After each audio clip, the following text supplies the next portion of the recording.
Hey, what's up, guys? Aladdin here with the Chase DA Sports Handicapping YouTube channel. Back here with another video, and back here with my boy Ram. Greetings. We have a live video here in the studio. We're cooking up something for this UFC 313 card. Let's get right into it, guys. Let's go, let's go. So, if you've been following my Twitter, we've been killing the cards lately. Literally all underdog picks for the most part, too. Plus 150s, plus 200s. Absolutely killing it. Let's just jump straight into the card. Don't have much on the first fight here. Gutierrez, he's a pick 'em in this fight. Kind of like him here. He's just a crispy boxer. Good defense, too, for the most part. And I think the UFC likes to push this guy, so I think he'll probably win by decision.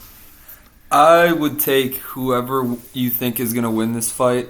I would take them to win by decision and just get better odds. I see it going the full 3 rounds for sure. Yeah, minus 325 is kind of So hard. whatever, I guarantee it probably wouldn't juice it up that much, but if you're going to take either of these guys to win, you might as well take them by decision.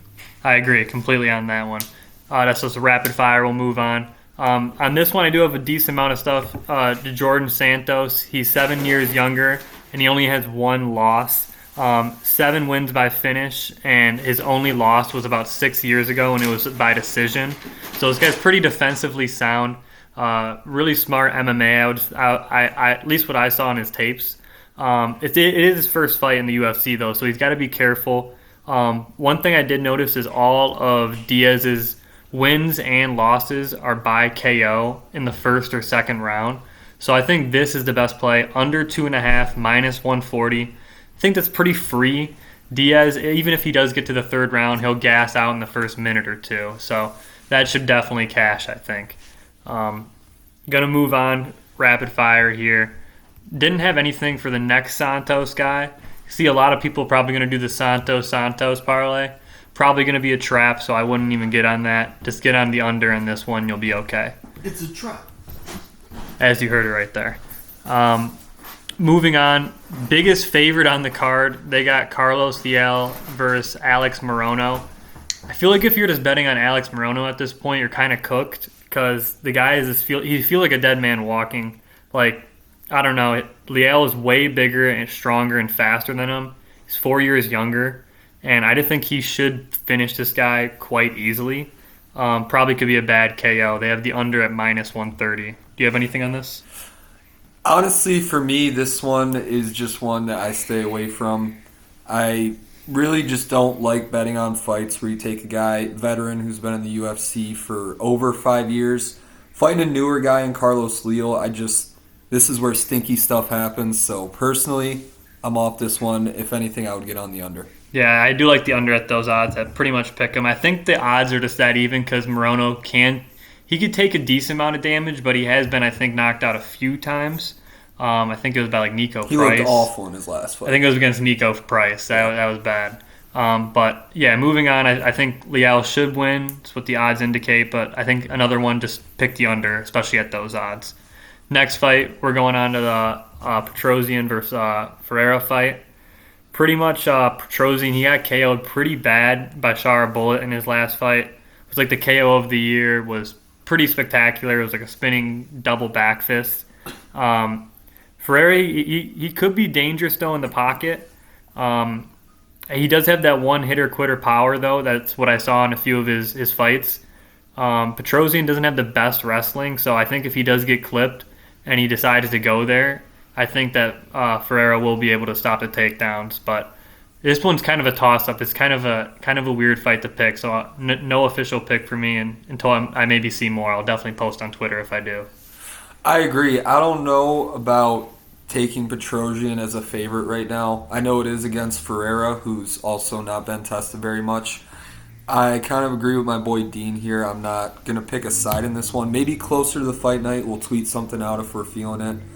But yeah, with this one, I would just tread lightly. This is it's a pretty even matchup. So Yeah, definitely, I agree with that one. Should be a good fight too, honestly, just all in all. Another good one, I think this fight's going to be crazy. Joshua Van, he's only 23 versus Ray Teixeira. He's only 22. So these guys they're younger than us. It's honestly crazy.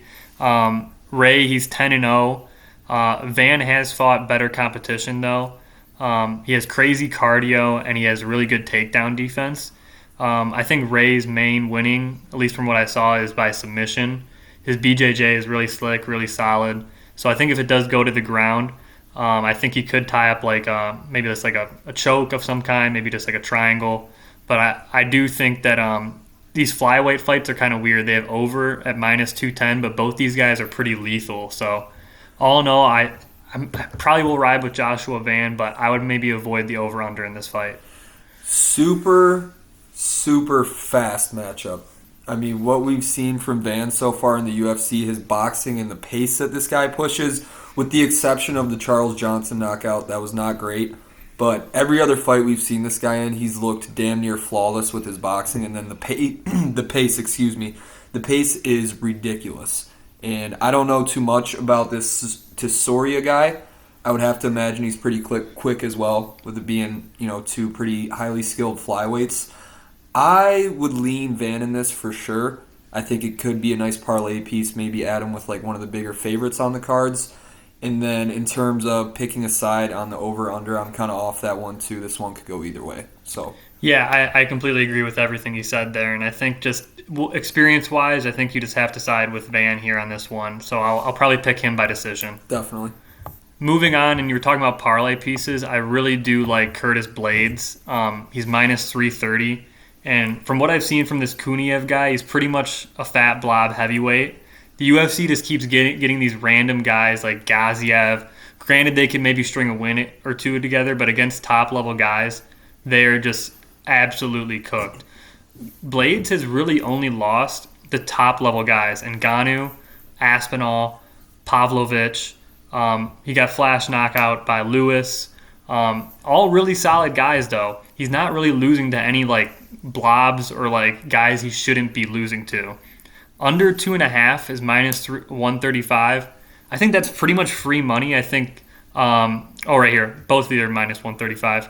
I honestly do think that he should just get him down to the ground, and we'll just ground and pound him with elbows, and probably in the first round too. So I think this should be free, and also Curtis moneyline ultimate parlay piece. I mean, yeah, you look at a guy like Curtis Blades, and your first initial thought is to call this guy a gatekeeper, which, could be true in some sense. But when you look at him, I mean, he's still in full contention, and every guy they throw him outside of a title fight, he has pretty much ran through at this point. Literally, yeah. Within the past couple years, at least. So I am going to side with Blades in this as well. The guy's just an absolute veteran. He's only 34. And, if we're looking at it, these big guys, yeah, they can get caught. Anything can happen. I do think Blades is going to go for some wrestling, just try and ground and pound it out. For sure. And it's kind of hard to take an over in a Curtis Blades fight, I will say. So yeah. I think I would get on that under as well. You could parlay that. Honestly. Under 2.5 and Curtis Blades if you're feeling like that. Or just take him inside the distance. So for real, yeah. I like Curtis Blades. I don't know too much about Rizvan. Like I said, heavyweight. Guys can get caught. It happens. But I'm going to ride with Curtis here for sure. Definitely, yeah. I'm loving Curtis in this spot. Moving on, though, I love how his name is literally King Green now on the site. Pretty crazy name switch. Yeah, insane name switch. I don't know if he just went to, like, the Social Security or, you know what I'm talking about? I just changed his name legally. That's just insane. But anyways, he's a huge underdog against Rufy, one of the fighting nerds. He's only 2-0 in the UFC, so not the most experienced, but realistically, Green could be a dead man in this fight. He's taken a lot of damage, especially in that Turner fight. Probably one of the worst stoppages in UFC history. His chin is pretty much cooked, I would say, at this point. He's also 10 years older than Rufy. So I think you just have to go with Rufy in this fight. Yeah, I think, obviously, with the emergence of all these fighting nerds, I think, personally, it's my favorite story in the UFC right now. I think these guys are absolute killers. I think they kind of are taking in like a Dagestani side to them where basically the exact same, just with striking, and all these guys are insanely skilled. They all train together. I feel like it's almost impossible to put any money on King Green in this fight, especially with past performances and just how open his chin is. I mean, don't get me wrong. Bobby Green, insane boxer. He's had really good boxing matches throughout his whole UFC career. I am going to ride with Mauricio Rufio. I'm going to throw him in a parlay.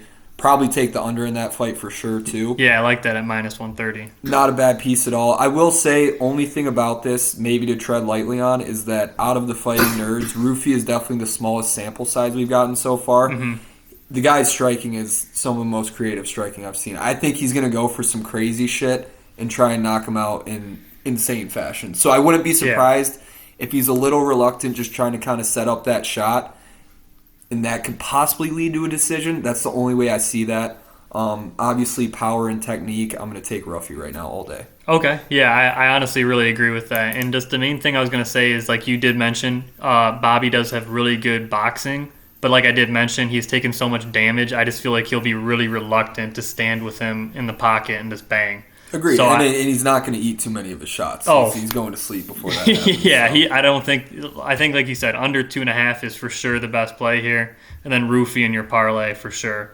Not a bad piece at all. Yeah, definitely. Going to move on. Not much to say for this women's fight. One thing I will say is Lucindo is 14 years younger. Pretty insane age gap. One thing I do always say, though, is take the underdog in every women's MMA fight. Lemos is +117. She's had some pretty good fights in the UFC. Definitely has fought better competition than Lucindo. But I just think it's like one of those stay away fights. Maybe just like vacuum your living room, wash some dishes. I don't know, maybe even take a 15-minute nap. But not much to say for this one, except, like I said, just get on the underdog if you want to do anything. Yeah, that's this is one of the ones where it feels like either side you take, you're just going to get cooked. So I would probably be leaning Lucindo. Lemos, obviously a veteran. She's had title fights. She's fought the best. I don't think there's too much to say. I think you tread very lightly on this one. And if you're looking to pick a side, I would lead Lucindo. And that's about it on that one. Pretty much, yeah. Let's move on from that. I think this fight is honestly crazy. It was a pick'em. Now they have Bahamondes as a very slight favorite. Under 145, I really do like.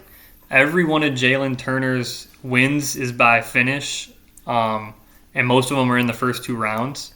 And also, most of his losses are also by KO. So I think he should definitely either be killed or be killed in this fight. One thing I will say is that he's fought in way better competition than Bahamondes. He did okay against Hooker, I thought. He won like the first round. One of the best fights I've ever watched live, I think. It was unbelievable, that fight. It was so good. And then he almost beat Gamrot too. That was a really good fight. He dropped Moicano, and then he just walked away. That was one of the dumbest MMA moves totally ever. Memed out. Yeah, biggest meme ever. And then that's pretty much all I have to say for him. He's really lengthy. Pretty solid striking for the most part. It's just like I said, he just seems to lose a lot of fights, and his record shows for it. He's like 14-7, 14-8. One thing I will say about Bahamondes, really good boxing, really good kickboxing too. His only loss in the UFC was a Ludovic Klein in 2023, but he's won his last 3 fights. I just don't think Turner, or what I was going to say is Turner, I think he beats all the people that Bahamondes has beaten, but I do think that they're very evenly matched. So I think to pick a winner in this fight could be very difficult. But if I had to decide, gun to my head, I'd probably pick Turner, but I'm not very confident in that pick. Definitely my least confident pick of the whole card. Yeah, I think, first off, matchmakers went absolutely insane with this fight. I think stylistically this is one of the coolest fights that the UFC could have made, not being a title fight. With that, I will say something I think is super interesting, and I didn't even realize at first. Everyone knows Turner is a huge lightweight. Well, I pulled this fight up. I had no idea how big Bahamondes was as well. They're the same size. Wow. So I think it's got to be the 2 biggest lightweights probably in the division. Literally. I do like Bahamondes here. I just think what I've seen from Turner, the guy's an entertainer through and through. I think he puts on absolute bangers. He goes out there and does what he says he's going to do. He's a killer. He definitely can kill anyone at any time. I do like Bahamondes based off the fact of the power and just how he can get his shots through, even on tough defense like this with a guy like Turner. I just think that I can't trust Turner. I faded him in his past couple fights, and I made good money off him. from fading him. I think he's awesome. I think, Tarantula, all that, his whole skater facade, all that shit. I think he's awesome. I got to take Bahamondes, and I'm going to take him by knockout, too. Totally understandable, and I think definitely whoever does win, like I said, under all day. Get on that all day. Moving on, though, this next fight, rematch, Gaethje versus Fiziev. Really surprised that Gaethje's the underdog here. He was preparing for Dan Hooker, and he had definitely more time to train than Fiziev did here. Justin, he is 36 now, and I just think he's bigger in the cage. He's just better at MMA. And Fiziev, like, who is this guy really knocking out? He's not really putting out anyone besides, I think he knocked out, like, Bobby Green, and I think that's it. I just think you have to go with Gaethje here, especially at underdog price again. Yeah, personally, I'm not a Fiziev fan at all. I think the guy's a tool. I don't like how he acts. With that being said, the thing that annoys me the most about this fight is that I just think there's so many other people that could have stepped in, and so we would have been so Agreed. much more excited about. I mean, you can name almost any other opponent. Gene Silva. Yeah. Gene Silva, he wanted the fight. Dustin, they never gave him the call. He said he would have taken the fight. For real. I mean, all these guys who I think we much rather would have seen in a big spot like this, in a co-main at a huge title fight, with Pereira Ankalaev as being the title fight on a huge card. Mm-hmm.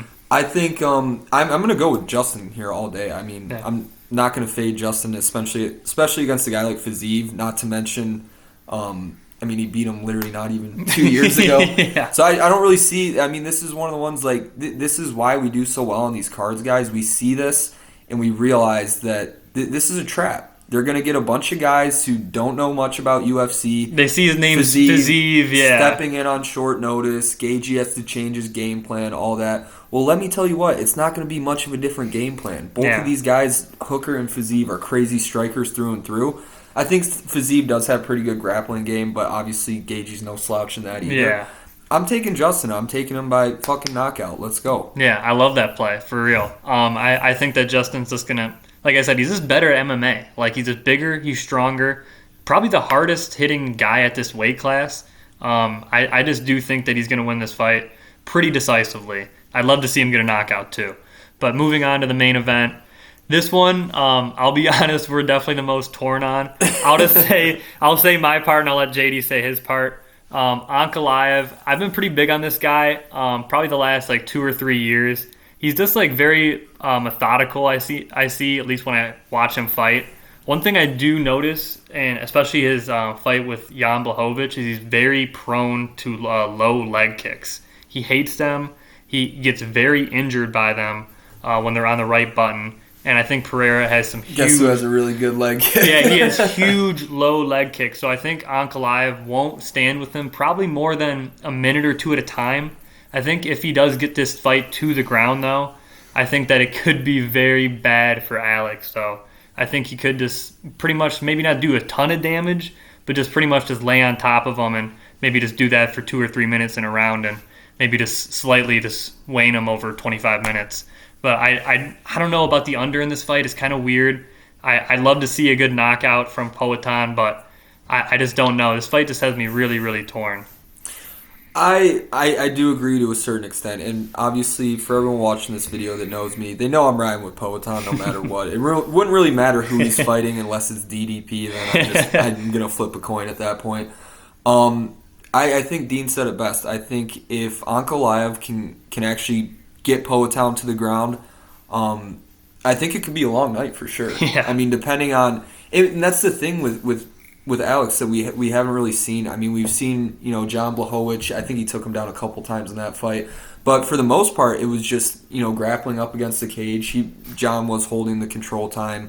Mm-hmm. It's a tough spot for Alex. It's by far, I think, his toughest title fight he's going to have. Yeah. In terms of matchup and what he's going to be up against. Mm-hmm. I think if Ankalaev can get him to the ground, I do see a world where he could win a greasy decision, that sort of thing.